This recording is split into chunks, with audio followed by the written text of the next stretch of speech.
Bismillahirrahmanirrahim. Alhamdulillahirabbil alamin. Di antara fungsi niat yang kedua, ya, pokok bahasan niat yang sering dibahas oleh para ulama adalah tamyizul ibadat ba'diha an ba'din, bahwa niat berfungsi untuk membedakan antara satu ibadah dengan ibadah lainnya.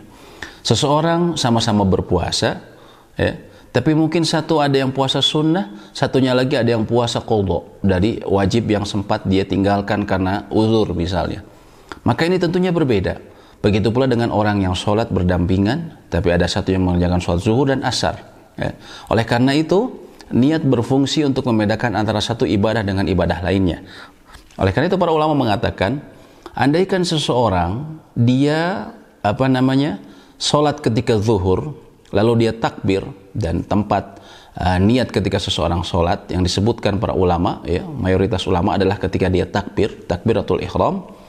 Lalu kemudian dia hendak sebenarnya dia sholat di waktu zuhur, tapi dia salah, niat dia sholat asar, Maka setelah kemudian dia sholat, dia menyadari bahwa tadi saya niatnya sholat asar, maka sholatnya tidak sah. Dia harus kemudian mengulang sholatnya, karena dia waktu itu di waktu zuhur, belum masuk waktu asar.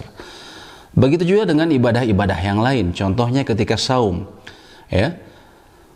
Mayoritas ulama mengatakan bahwa tidak sahnya seseorang yang saum wajib di bulan Ramadan kecuali dia telah berniat di malam harinya, yaitu mulai dari ba'da maghrib sampai menjelang subuh.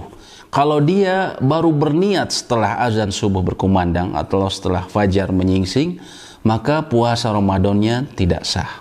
Ya. Ada berbeda dengan puasa sunnah. Adapun puasa sunnah, bila dia memang belum makan, ya, dari subuh atau belum minum, ya. Lalu kemudian setelah jam 7 pagi waktu duha dia mau sarapan, tidak ada makanan, lalu dia berpikir, kalau gitu saya puasa sunnah saja, maka pada saat itu diperbolehkan. Namun hal yang seperti itu tidak diperbolehkan tadi di puasa yang wajib seperti saum Ramadan. Wallahu a'lam bishawab.